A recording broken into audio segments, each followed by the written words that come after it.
Žinot, aš manau, kad veža tie, kuriems patinka vežti. Jeigu nepatinka, nevežkit. Atsiprašau už tokį atsakymą, bet nepatinka, nevežkit. Kokios problemos? Kita vertus, tai būtų per daug paprastas ir neįdomus atsakymas.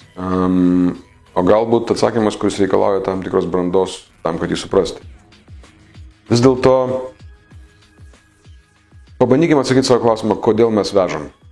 Mums krauna, mes vežam. O kodėl mes vežam? Yra daug priežasčių.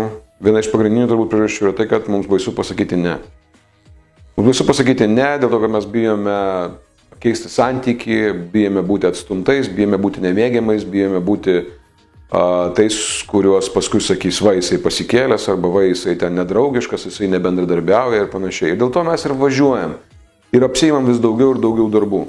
Šiuo atveju, jeigu ypatingai, kada mums krauna darbus mūsų kolegos, kurie naudojasi va tokiais kaip mes, kuriem patinka vežti, gal žodis patinka, šiuo atveju gali būti kabutėse, nežinau, bet kurie imasi, tai gali kolegos krauna, mes vežam. Nes bijom sugadinti su jais santykius. Bet žiūrėkit, kas tai iš tiesų už to yra? Jeigu mes bijom sugadinti santykius, tai ką reiškia? Mes saugom save. Mes darome taip, kad mums neskaudėtų. Mes galvojame, kad mes gal geriau pasikankinsiu čia, tada būsiu svarbus, reikalingas, reikšmingas ir man neskaudės.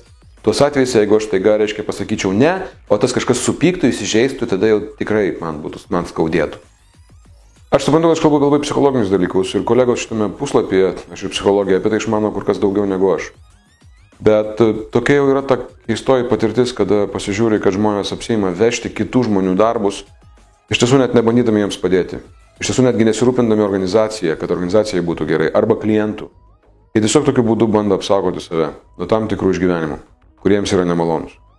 Tai, žinot, jeigu norit netapti tokiais, kurie veža, ką jums krauna kolegos, tai aš manau, kad verta nuoširdžiai su savimi pasišnekėti va šito klausimu.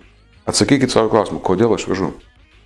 Yra kitas variantas, kada krauna vadovas arba krauna klientas. Tame irgi gali būti elementų va šitų baimės būti atstumtam, baimės patirti nemalonę emociją, patirti tam tikrą skausmą ir dėl to aš, reiškia, toliau vežu. Bet gali būti ir kiti elementai. Gali būti taip, kad iš tiesų jūs turite, na, kaip čia pasakyti, taip auklėti, žinot. Nes namuose jums viską krovė, tai jūs ir vežėte, atėjo darbo vietą, jūs ir toliau viską vežate.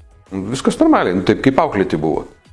Gali būti taip, kad jūs dabar žiūrite į dalyką, ne, sakysite, aš tiesiog turiu padidintą atsakomybės jausmą. Fine, sveikinu, o kokia iš to nauda? Ta prasme, atsakomybė tai yra atsakomybė už tam tikrą rezultatą, už tam tikrą pasiektą kažkokį tai, na nežinau, laimėjimą, jeigu norit. Tai jeigu tai leidžia jums iš tiesų realiai pasiekti rezultatą, užtikrinti organizacijų pridėtinės vertės augimą, užtikrinti kliento pasitenkinimą, tai gali būti tas procesas, kur yra laikas vežti. Tarkim, jeigu jūs dabar šiandien dirbate startup'e, arba dirbate įmonėje, kuri visai neseniai įsikūrė ir yra pačiame tokiame, sakykime, ruošiasi augimui, pikui arba yra piko situacijų. Ten visi veža. Ten nevežančių nereikia. Nevežantys yra kitoje vietoje, nevežantys ministerijoje dirba. Ten visi veža, nes taip yra. Nes verslas reikalauja, kad visi vežtų, kad mes galėtumėm kaip galima aukščiau, kad galima toliau, kad galima greičiau. Nes augti yra būtina, nes versle tai yra būtina sąlyga. Ir tu veži ir viskas tvarkoja. Bet jeigu visi aplinkui, kaip pačiam atrodo, atsiprašant, šūda malą, o tu veži, tai gali būti taip, kad kažkas šiandien taip su tavimi. Ir kaip tokiu netapti, aš manau, kad tai yra rimtas klausimas, kurį reikėtų pasispręsti pačiam su savimi. Ir būdas, kaip tą paspręsti, atsakyti savo į klausimą, kodėl aš vežu, ką aš iš to gaunu, kokią naudą aš iš to gaunu, kodėl aš vis dar vežu. Ir po to galbūt pabandyti pasimokyti šiek tiek laiks nuo laiko pasakyti ne. Ir tai gali būti labai naudinga. Ir dar toks vienas dalykas, kuris dažnai tenka su vadovais apie tai pasišnekėti, yra, kada vadovai veža. Ta prasme, jiem visi krauna, jie veža. Jiem darbuotojai krauna, veža, jiem klientai krauna, veža, jiems partneriai krauna, veža. Yra darbuotojai, vadovų, kurie galvoja, kad jeigu ne jie, tai viskas. Ir jie veža. Paskui tiesa, kaip sakė mano viena pažįstama, sakė, busy, busy, busy, dead. Tai va čia apie tokius vadovus.